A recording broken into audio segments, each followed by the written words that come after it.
Vijayawada MP seat విషయంలో YCP game మార్చాలనుకుంటోందా?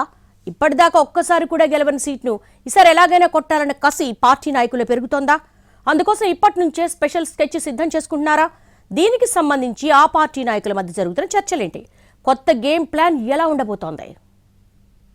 YCP ఆవిర్భావం నుంచి ఆ పార్టీకి అందరి ద్రాక్షగా ఉన్న వాటిలో విజయవాడ ఎంపీ సీట్ ఒకటి.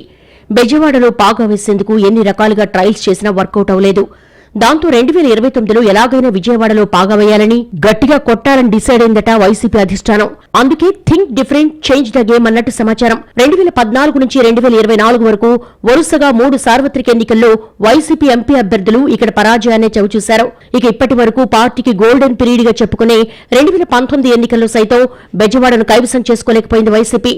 ఒక రకంగా చెప్పాలంటే ఇక్కడ గెలుపన్నది పార్టీకి ప్రెస్టీజ్ ఇష్యూ అయిందంటున్నారు.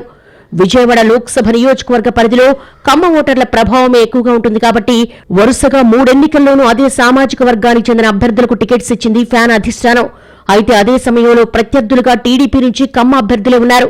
దాంతో వైసీపీకి క్యాస్ట్ ఈక్వేషన్స్ అంతగా వర్కౌట్ కాలేదన్న అభిప్రాయాలున్నాయి. 2014, 2019 అనుభవాలు చూశాక 2004లో విజయవాడ ఎంపీ టికెట్ను వేరే కులానికి కేటాయిద్దామని కూడా అనుకున్నారట వైసీపీ పెద్దలు. అనేక తర్జన భర్జనల తర్వాత చివరకు మళ్లీ కమ్మ సామాజిక వర్గానికి కేటాయించారు. మూడోసారి కూడా పరాజయమే పలుకరించడంతో ఇక మరో ఆలోచన లేకుండా పూర్తి స్థాయిలో మార్పులు చేయాలనుకుంటున్నట్టుగా సమాచారం. అలాగే జిల్లా పార్టీ నేతలు కొన్ని అంశాలను అధిష్టానం దృష్టికి తీసుకెళ్లే ప్రయత్నంలో ఉన్నట్టు తెలుస్తోంది. పార్టీ పెట్టాక తర్వాత జరిగిన తొలి ఎన్నికల్లో ఇక్కడి నుంచి కోనేరు రాజేంద్ర ప్రసాద్ పోటీ చేసి ఓడిపోయారు.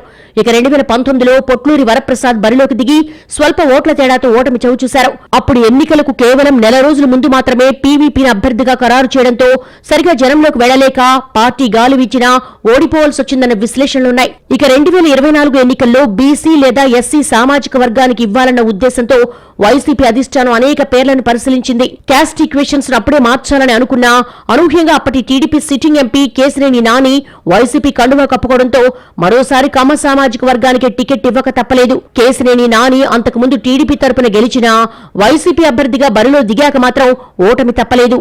దీంతో ఇక్కడ పరాజయాల కారణాలపై చర్చించి డీప్ గా అధ్యయనం చేసిన జిల్లా పార్టీ నాయకులు కొన్ని ముఖ్యమైన అంశాలను పార్టీ పెద్దల దృష్టికి తీసుకెళ్లి మార్పులు సూచించాలి అనుకుంటున్నట్టుగా తెలుస్తోంది. వరుస ఓటమికి ఇకనైనా చెక్ పెట్టాలన్న ఉద్దేశంతో ఉన్న అధిష్టానం కూడా ఈసారి కొన్ని జాగ్రత్తలు తీసుకోవాలి అనుకుంటోందట. ప్రతి ఎన్నికల్లో విజయవాడ పార్లమెంట్ అభ్యర్థి విషయమై చివరి వరకు నిర్ణయం తీసుకోవటం లేదని, కేవలం రోజుల ముందు డిసైడ్ చేయడం కూడా ఓటమికి ఓ కారణమన్న నిర్ధారణకొచ్చారు. అందుకే ఈసారి అలా జరగకుండా ముందే డిసైడ్ చేయాలనుకుంటున్నట్టుగా తెలుస్తోంది. కమ్మ ఓటర్లు ఎక్కువగా ఉన్నారన్న ఉద్దేశంతో ప్రతిసారి అదే సామాజిక వర్గం అభ్యర్థులకు టికెట్ ఇచ్చి దెబ్బతింటున్నందున వచ్చే ఎన్నికల్లో క్యాస్ట్ గేమ్ను మార్చాలన్న నిర్ణయానికి కూడా వచ్చారట వైసీపీ ముఖ్యులు. కమ్మ ఓటు బ్యాంక్ ఎలాగూ తమకు అనుకున్న స్థాయిలో ట్రాన్స్ఫర్ అవడం లేదు కాబట్టి నియోజకవర్గంలో ఆ తర్వాతి స్థానంలో ఉన్న కులాన్ని గుర్తించి అదే సామాజిక వర్గ అభ్యర్థిని నిలబెడితే గెలుపు అవకాశాలుంటాయని లెక్కలేస్తున్నట్టుగా సమాచారం. ఇలాంటి రకరకాల విశ్లేషణలు చేస్తున్న జిల్లా నాయకులు పూర్తిస్థాయి నివేదికను సవివరంగా అధిష్టానానికి సమర్పించేందుకు సిద్ధమవుతున్నారట. కుల సమీకరణాల మార్పు, ముందే అభ్యర్థి ప్రకటన లాంటి ప్రతిపాదనలు ఫైనల్ గా ఎంతవరకు అమలవుతాయో చూడాలి.